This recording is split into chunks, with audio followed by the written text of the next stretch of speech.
Let's return to This Week in America. Here's your host, Rick Bratton. Welcome back, everybody. Coast to Coast, This Week in America. A Narrative Rewritten is a collection of Michaia Walker poems, reflections, letters, and blog entries that touch on the topics of hurt, healing, and hope around sexual abuse and incest.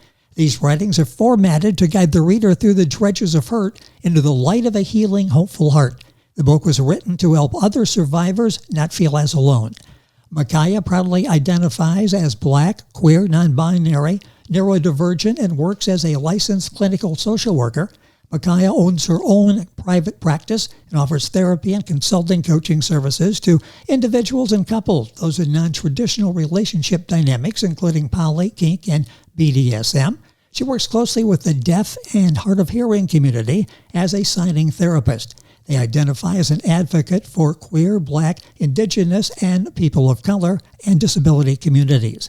Michaia Walker, author of A Narrative Rewritten, a collection of personal writings for adult survivors of child incest and sexual abuse, is our guest on This Week in America. Michaia, welcome to the program. A pleasure to have you with us today. Thanks, Rick. I'm happy to be here.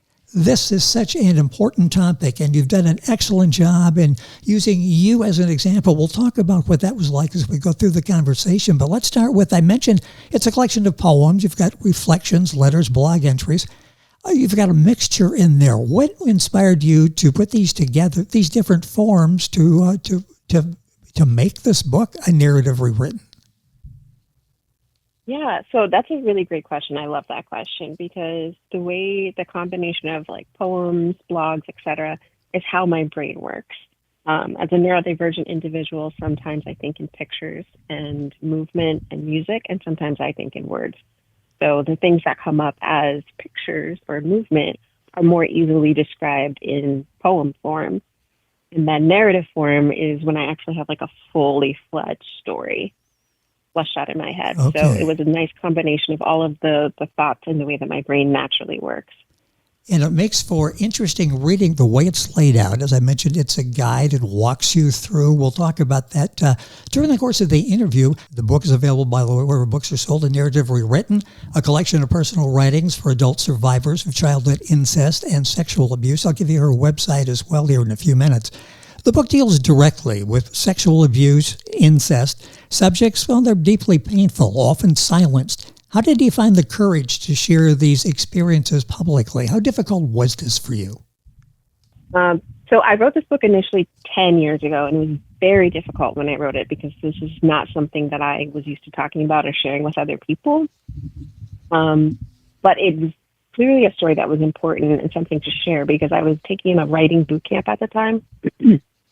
And we were just being told to write things based on different prompts. So it wasn't very specific at all, but these were the things that were coming out of me at the time.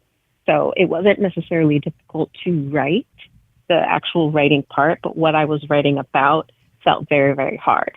So I externalized it for myself by writing it under a pseudonym. And that helped make it easier because I felt like I was writing about a different person, not myself. How have you changed over the years from the time that this became a project you were working on in 2015 to the publication now? How have you changed? Great question. So in that 10 years, I've done so much healing, so much growing, so much more sharing of myself with other people to be able to see how this story does impact people in a way that allows them to feel like they can tell their stories or like they can share or process some of their deeper hurts, their deeper traumas. So for me to be able to look back on what I'd written 10 years ago, republish it now with the knowledge and the healing that I have, that's why I was able to add an intro to each section. Those are not in the original book, but the intros provide a little bit more clarity around what I was trying to communicate in each section. And I was only able to do that after these 10 years of like therapy, talking to people, making new connections, yes. families, friends, etc. You've structured the book in an interesting way to guide the readers from hurt into healing and hope.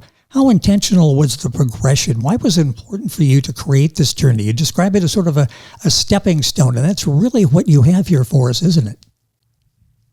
Yes. And so, again, that's kind of how my brain works. Again, this was a very following prompts. It wasn't necessarily supposed to be structured specifically, but as I was gathering the works and reading through them, I was like, oh, this makes a lot of sense to put it in this particular order. And I wanted people to end the book with something positive, in a forward-looking motion. So that's why hope is at the end, because we can go from places of hurt, and when we start healing, there is hope at the end of that. But we have to start the healing process. So you have to move through the hurt, or at least acknowledge it, call it by its name, to be able to get to the next step. Michaia Walker is our guest on the program. The book is A Narrative Rewritten. You'll find the book wherever books are sold, including GothamBooksLLC.com. That's the publisher. Michaia's website is michaiawalker.gothambooksinc.com. Michaia is Michaia. All of that is on our website, thisweekinamerica.us. Go there, click on, and go directly to her website and be able to pick up great information. Order the book there as well. Survivors of trauma often feel isolated. How do you hope your words will help other survivors feel less alone and maybe not go through all the pain that you went through? Yeah, so that's one reason why I made sure to include the word incest in the subtitle. Yes. Because there's a lot of, as a therapist, I've worked with a lot of survivors of sexual assault, and there's a lot of language around people outside of families assaulting people, people outside of families molesting people, but within families, especially biologically related, I didn't see a lot of that coming up, or at least a lot of people talking about that, because of the additional shame of the fact that this person is related to me. This person was maybe my parent, my uncle, my sibling. So I wanted it to be very explicit from even before they open the book that this book is going to be about a population that doesn't necessarily get spotlighted and doesn't necessarily get the amount of attention, in order for people to feel like I'm not the only one. Interesting coming up with that. What kind of response have you been getting with that approach and reaching out to that particular group of people that maybe have been somewhat overlooked in the past? It's been really interesting because, again, when I was writing this, it was more me getting something out of myself. And I didn't necessarily think about the impact that it was going to have on other people. Since republishing it under my own name and having actually shared it with my personal community, I've had people reach out to me expressing how it's impacted them or how they've been able to bring things up in their own therapy or process things in their own life based on some of the things that I've written. So it actually, I am already seeing it do what I thought it would, what I hoped it would do anyway, which is helping survivors feel less alone. The book is available wherever books are sold. We've got the websites on our website, thisweekinamerica.us. Click on directly to Michaia's website. You'll be able to get information. Order the book there as well. Talked about the concept of poetry and prose, how your mind works and how it's expressive and how this seems to be resonating with the readers. Talk about, does this give you an opportunity to maybe express your story differently using both of these forms rather than just relying on one to get the message across? Yes. So again, the way that my brain works can be super visual sometimes. And so it was really nice to be able to include poetry, because sometimes what happens is when I have a thought, it's just a sentence that goes back and forth in my mind. That's not something that I can easily describe. But in poetry, it makes more sense. So there are some things that they didn't necessarily have language. It's a flash of an image, a memory, etc. And you can't really, for me, I couldn't really break that down into narrative form. But then there are very specific stories, memories, things I want to say that makes the most sense in narrative form. So it actually really, I feel like, encaptured a lot of my experience growing up, because I'm talking a lot about childhood experiences, and when you're a child, you don't necessarily have the words for things that you're going through or for feelings. And so a lot of those things that I didn't have words for came out in the poems that are in the book. Many of your writings come from personal reflections, as you've talked about, from personal letters, blog entries that you've done. How did revisiting these older pieces of information, What did they do? How emotional was it going back and editing that? We touched on this before, but I want to go back to that because that's so important. The fact that you were able to go back and go through maybe the pain of resurrecting some of this, but doing it for the good of other people so they can be guided through problems that you went through. How difficult was it to go back? Were there times when you had to just stop because the emotion was getting too intense? Honestly, it was a lot easier than I thought it was going to be because I was able to look at it and see how far I've come from when I initially wrote this. It was very emotional, but it was also a really great way to mark the progress that I have made in my ability to share this story and my ability to process things and my ability to revisit. And so when I added the introductions to each part, that was really my way of processing, okay, this has been 10 years since I wrote this. This is what I would like to add, or this is what makes the most sense to put in this particular spot of where I hoped it would be when I wrote this book. I mentioned the personal recollections, the reflections, the letters, the blog entries. How important is that for people to maybe keep a log of what they're going through? Were you able to do that as you were going through this process, or this something you went back and recreated later? Yeah, so I am an avid reader and writer. I do a lot of journaling and such. So I'm constantly documenting different parts of my life. And so it can be really nice sometimes to just go back and reread, where was my life in 5 years from now? What was I doing? So I always have something documented, even if it's not something that I'm actively thinking about in the moment of okay, this is going to be important for me to remember. Sometimes I just want to write it down. Does writing it down, is that helpful? Is that, do you feel differently after you've written it down? You've looked at it, you've gone through the emotion of that. Does that help you in the healing process? It does. It addresses something that I tell people all the time, which is putting a name to it. So sometimes you don't have the words for it until you start writing, and then something comes out and you're like, oh, that's what I was experiencing, or that's what I was processing, and I didn't really know it till I took the time to actually sit with it and write. And I often encourage people to write handwritten versus typing, because it gives your brain a chance to slow down and really go through what you want to say and what is coming up for you in your body. That's interesting, isn't it? I think that's maybe in all aspects of our lives. It's a different feeling when you write it down. It's a different emotion, isn't it? Rather than just to let your fingers do the writing. Right, exactly. The book we're talking about is available wherever books are sold, a Narrative Rewritten, a collection of personal writings for adult survivors of childhood incest and sexual abuse. Michaia Walker is our guest on the program. The book available wherever books are sold, published by Gotham Books, Inc. We've got links on our website, thisweekinamerica.us. Michaia's website is michaiawalker.gothambooksinc.com. And the books are available there, and we'll get all the information out to you. Just go to our website, and we'll take care of that. And you can just do a click and get there and get information on the book that's helping so many people. You were open about the fact that some of the content that you wrote about may be triggering. How do you go about approaching that? Writing about trauma in a way that's honest, but mindful of the reader's emotional safety as they're going through this. How difficult was that balance? Yeah, that's a really good question.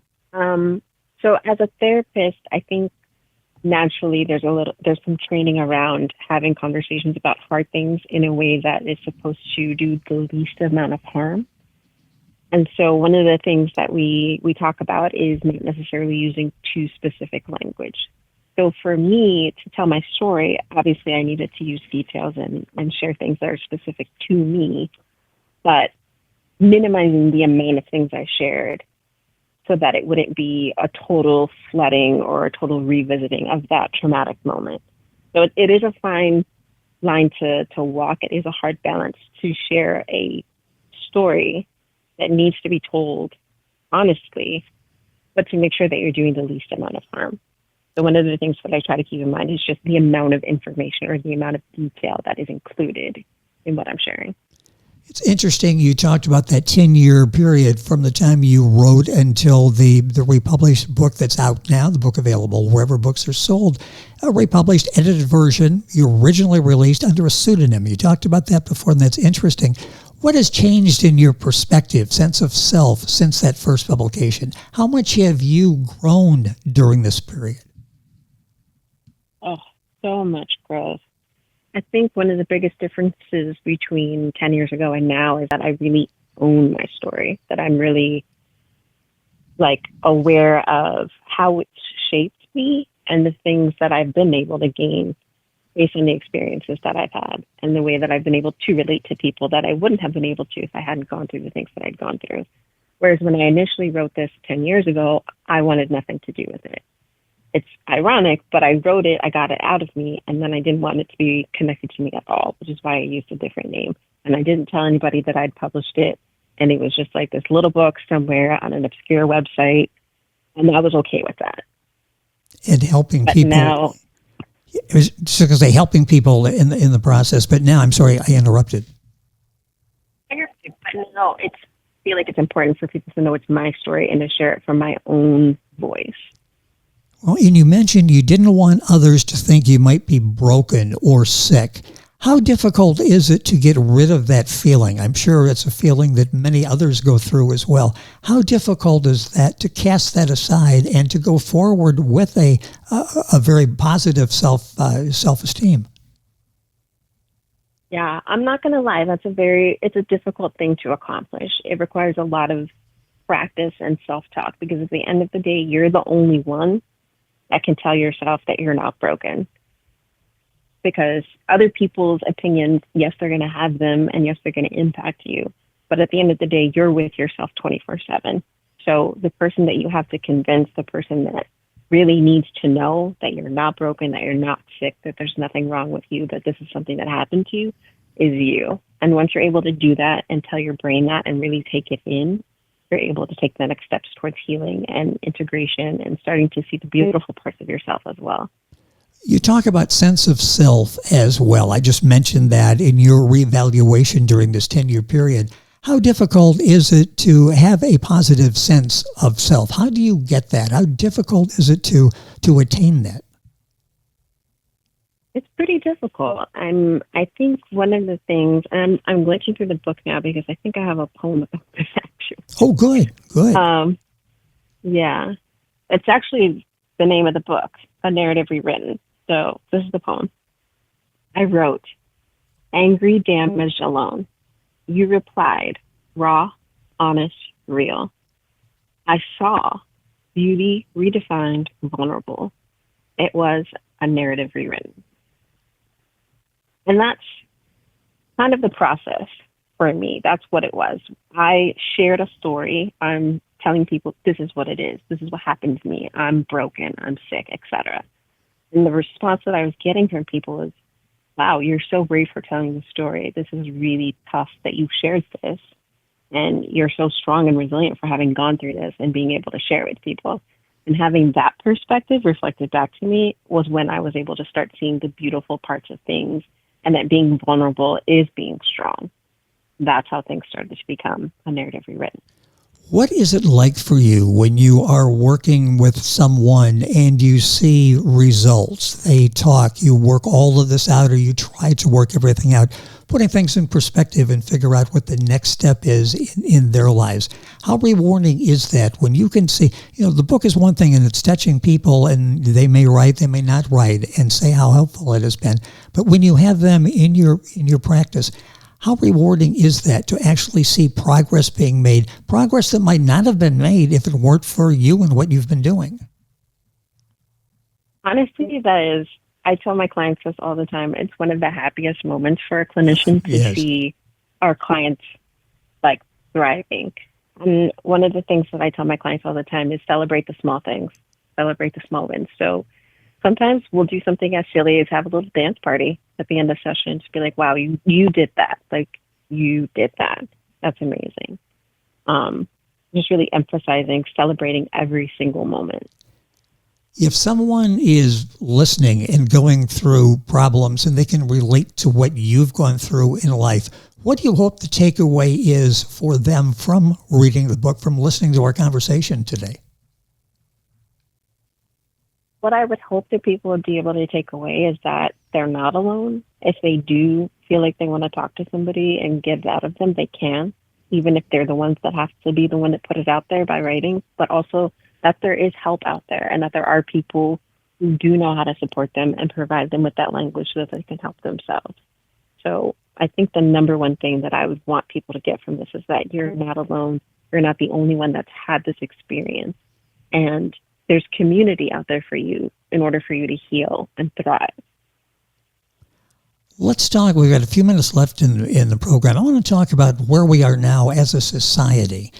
Is it more difficult to come out and to seek help and to be open and to talk, or is that now difficult because of the mood of the country? At least some of it seems to be changing. That's a really interesting question. I would say, just based on my experience as a therapist, I feel more people are seeking therapy now than ever before. Good. I think things are difficult, very much so, but I think people are there's less stigma around seeking support for mental health, identifying that you may or may not be dealing with anxiety, depression, or some sort of trauma. So yes, we are dealing with a very difficult time, but I think more people are willing to go and get the help that they need.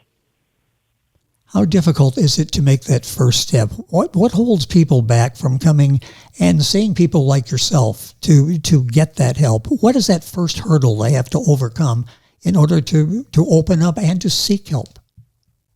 Yeah. I think fear is one of the biggest hurdles.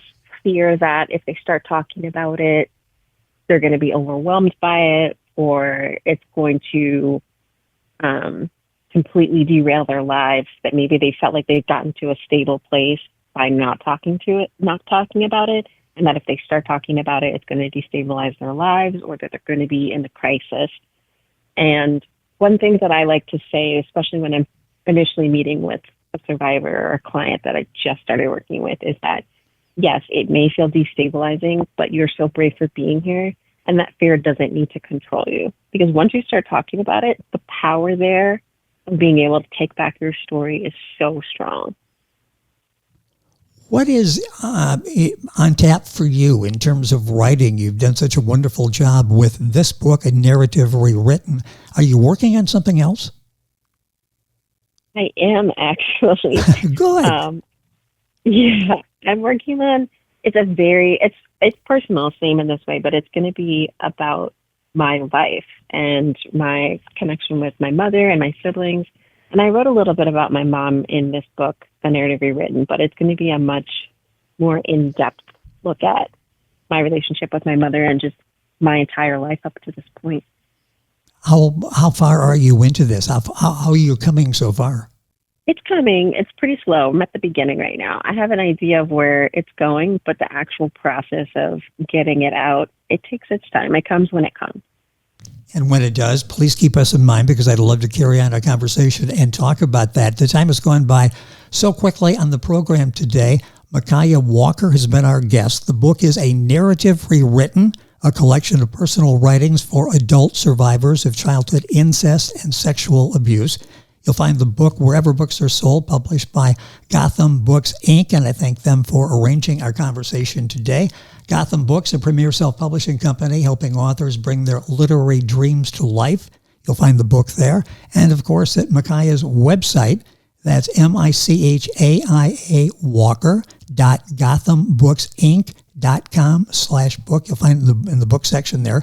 And you can just go to thisweekinamerica.us, click on her website, and you'll be able to get there to get information on the book. And the book, once again, is A Narrative Rewritten. Michaia, it's been a pleasure having you on the program, sharing your story, helping so many people. Thank you so much for being with us on the program. Thank you, Rick. I really appreciate your time and your questions. They were so thoughtful.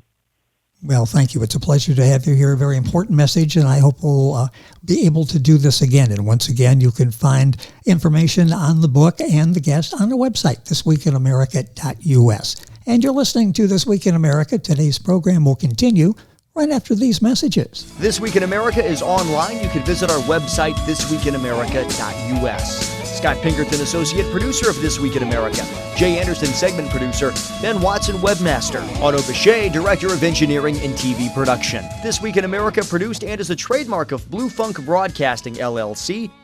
For information on all of our guests and to listen to this week's show, our website again at thisweekinamerica.us. And I'm Sean Bratton, executive producer of This Week in America.